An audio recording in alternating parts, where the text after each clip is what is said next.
नमस्कार दोस्तों, कैसे हो आप सब। आशा करता हूँ आप सब बहुत ही अच्छे होंगे।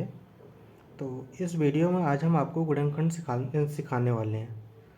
तो इसके लिए हमने एक प्रश्न ले रखा है यहाँ पे। और प्रश्न है 3x² माइनस 10x प्लस 8 का गुणनखंड निकालें। यहाँ पर हमें 3x² माइनस 10x प्लस 8 का गुणनखंड निकालना है।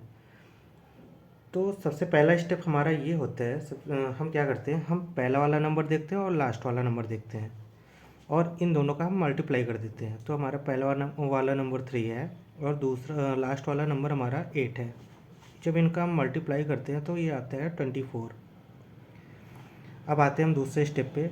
दूसरे स्टेप में हमें क्या करना है, दूसरे स्टेप में हम ये दूसरा वाला नंबर देखते हैं जो कि यहाँ पे हमारा 10 है। तो अब हमें 10 को ऐसे दो नंबर में फैक्टर करना है कि जिनका मल्टीप्लिकेशन तो 24 आए और साथ ही साथ इन दोनों नंबर्स को जोड़ने पर या घटाने पर वो 10 आए। तो हम 10 का हम क्या फैक्टर कर सकते हैं। तो यहाँ पर हम 10 को एक नंबर हम ले सकते हैं 6 और एक नंबर हम ले सकते हैं 4। अब यहाँ पर अगर हम देख सकते हैं कि अगर हम इन दोनों नंबर को अगर हम मल्टीप्लाई करते हैं तो 6 चौक 24, वो मल्टीप्लिकेशन पे हमारा 24 आ गया। और अगर इन दोनों नंबर को हम ऐड करते हैं तो तो हमारा ये 10 आ जाता है। ठीक है। अब यहाँ पर प्रश्न ये उठता है कि हमारा 6 का साइन क्या होगा और 4 का साइन क्या होगा। तो इसके लिए मैं आपको एक कॉन्सेप्ट बताने जा रहा हूँ, प्लीज़ ध्यान से सुनिएगा।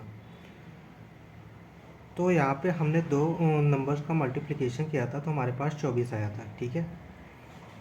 तो अब ये 24 जो है या तो हमारा प्लस में हो सकता है या तो हमारा माइनस में हो सकता है।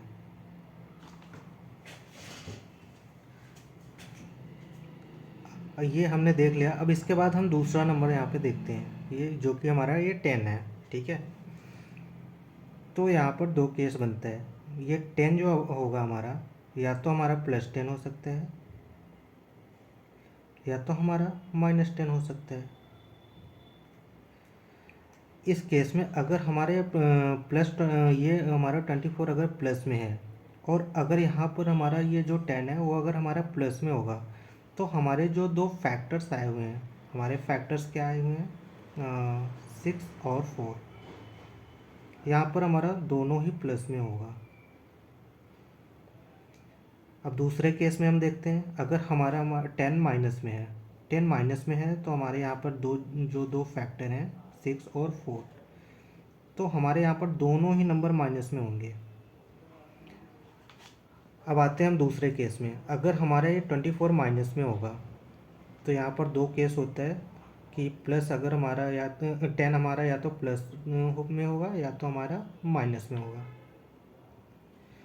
और अगर हमारा 10 प्लस में होगा, अगर हमारा 10 प्लस में होगा तो ये जो हमारे दो फैक्टर आए हुए हैं 6 और 4, जो यहाँ पर साइन होगा वो बड़े वाले के साथ में होगा। यहाँ पर प्लस है तो हम बड़े वाले नंबर में प्लस लगा देंगे और दूसरे वाले में माइनस लगा देंगे। अब आता है हमारा दूसरा केस, अगर माइनस में 10 है तो यहाँ पर हमारा दो है 6 और 4, तो यहाँ पर अब हमारा साइन माइनस में है तो हम बड़े वाले के साथ में माइनस लगा देंगे और छोटे वाले के साथ में हम प्लस लगा देंगे।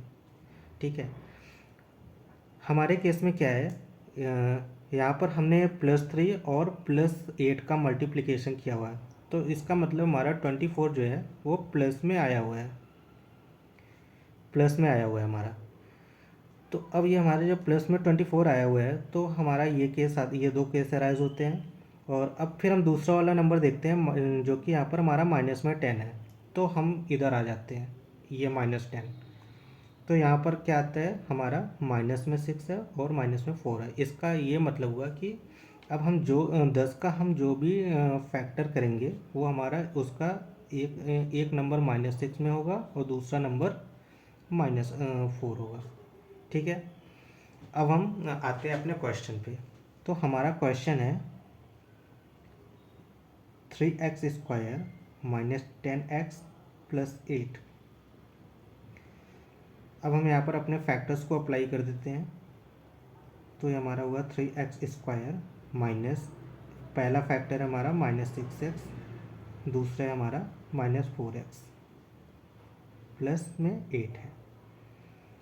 अब हम इस पेयर को देखते हैं। इस पेयर में क्या कॉमन दिख रहा है? इस पेयर में हम 3x कॉमन ले सकते हैं, तो यहाँ पर केवल हमारा x बचा और यहाँ पर हमारा माइनस, और x बाहर आ गया और 3 बाहर आ गया, तो हमारा यहाँ पर 2 आएगा। और यहाँ पर हम क्या कॉमन ले सकते हैं इस पेयर में? इस पेयर में हम कॉमन ले सकते हैं -4। जब भी हम 4 कॉमन लेंगे तो अंदर हमारा यहाँ पे x बचेगा और यहाँ पर हमारा -2 हो जाएगा। तो अब हम क्या करते हैं, हम x-2 को भी हम कॉमन ले लेते हैं। तो x-2 को हमने कॉमन ले लिया और फिर यहाँ पर क्या बचता है हमारा 3x बच गया और यहाँ पर क्या बचा हमारा -4। तो ये हमारा फैक्टर हो गया। अब हम आते हैं अगले प्रश्न पर, जो कि है 3x² प्लस 11x-6 का गुणनखंड निकालें। तो सबसे पहले स्टेप में हम क्या करते हैं, हम 3 और -6 का मल्टीप्लिकेशन करते हैं, तो आता है हमारा -18। अब हम क्या करते हैं, हम सेकंड स्टेप में हम दूसरे वाले नंबर का हम ऐसा फैक्टर निकालते हैं जिसका कि मल्टीप्लिकेशन हमारा -18 है और सम करने पर या डिफरेंस निकालने पर 11 आए। तो 11 का ऐसा फैक्टर्स क्या हो सकते हैं? तो यहाँ पर हमारा क्या हो सकता है, एक फैक्टर हो सकता है हमारा 9 और दूसरा फैक्टर हो सकता है हमारा 2। तो यहाँ पर हम चेक कर लेते हैं। तो 9 × 2 = 18 और 9 + 2 = 11। अब बात आती है कि यहाँ पर हमारा 9 के सामने क्या साइन होगा और 2 के सामने पर क्या साइन होगा। तो फिर से हम एक बार सारे केसेस डिस्कस कर लेते हैं ताकि आपको अच्छे से समझ में आ जाए। तो हम क्या करते हैं, यहाँ पर हमारा नंबर 18 है, तो 18 के यहाँ पर हम दो केसेस हो सकते हैं, प्लस का 18 और दूसरा क्या हो सकता है, माइनस का 18। अब यहाँ पर हम दूसरे दूसरे नंबर पे जो नंबर है हम उसको चेक करते हैं। तो यहाँ पर दूसरा वाला नंबर क्या हो सकता है, या तो प्लस में 11 होगा हमारा या तो हमारा माइनस में 11 होगा। तो हमने क्या बताया था, अगर यहाँ पर दोनों ही प्लस में होगा तो इसका मतलब कि हमारा जो दोनों फैक्टर बने हुए हैं, हमारे फैक्टर्स क्या बने हुए हैं, 9 बने हुए हैं और 2 बना हुआ है, तो दोनों ही प्लस में होंगे। और यहाँ पर क्या होगा, यहाँ भी हमारे दो फैक्टर हैं 9 और 2। यहाँ पर साइन क्या होगा, जो यहाँ पर साइन होगा -9 -2। अब हम इधर आते हैं, अगर हमारा यहाँ पर -18 होगा तो क्या होगा, फिर से हम दूसरा नंबर देखेंगे। दूसरा नंबर हमारा या तो हमारा माइनस में 11 होगा। अगर हमारा ये प्लस में 11 होगा तो क्या होता है, बड़े वाले साइन, यहाँ पर 9 और 2 हो गया, तो बड़े वाले नंबर पे जो यहाँ पर साइन होगा वो बड़े वाले नंबर के साथ में जाता है और दूसरे वाले साइन नंबर पे माइनस लग जाता है। फिर से यहाँ पर 9 हुआ, यहाँ पर 2 हुआ, यहाँ पर माइनस है तो बड़े वाले नंबर के साथ में हमारा माइनस होगा और बड़े वाले नंबर छोटे वाले नंबर के साथ में प्लस होगा। तो हमारे केस में क्या है, यहाँ पर -18 है तो हम इधर आ गए और फिर हम देखते हैं हमारा +11, यहाँ पर दूसरा नंबर हमारा प्लस में है, तो प्लस में है तो इसका मतलब हम इधर हैं। तो इसका मतलब हमारा क्या हुआ, फैक्टर्स हमारे एक +9 होगा और दूसरा -2 होगा। तो अब हमें फैक्टर्स मिल गए, तो अब हम इन फैक्टर्स को हम अपने क्वेश्चन में अप्लाई करते हैं। तो हमारा क्वेश्चन है 3x² प्लस 11x -6। तो हम फैक्टर कर देते हैं, 3x² प्लस का 9x माइनस का 2x माइनस का 6। तो अब हम यहाँ पर इस पेयर में हम क्या करते हैं, 3x को कॉमन ले लेते हैं, तो यहाँ पर x बचता है, यहाँ पर 3 बचता है। यहाँ पर -2 कॉमन ले लेते हैं तो इधर x बचता है और इधर का भी 3 बचता है।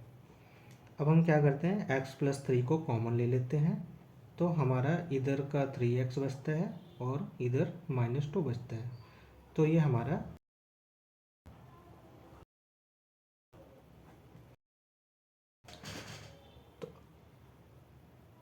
आशा करता हूँ आपको समझ में आया होगा। अगर आपको कॉन्सेप्ट समझ में आया है तो प्लीज़ कमेंट में जाकर टाइप कीजिए हाँ समझ में आ गया।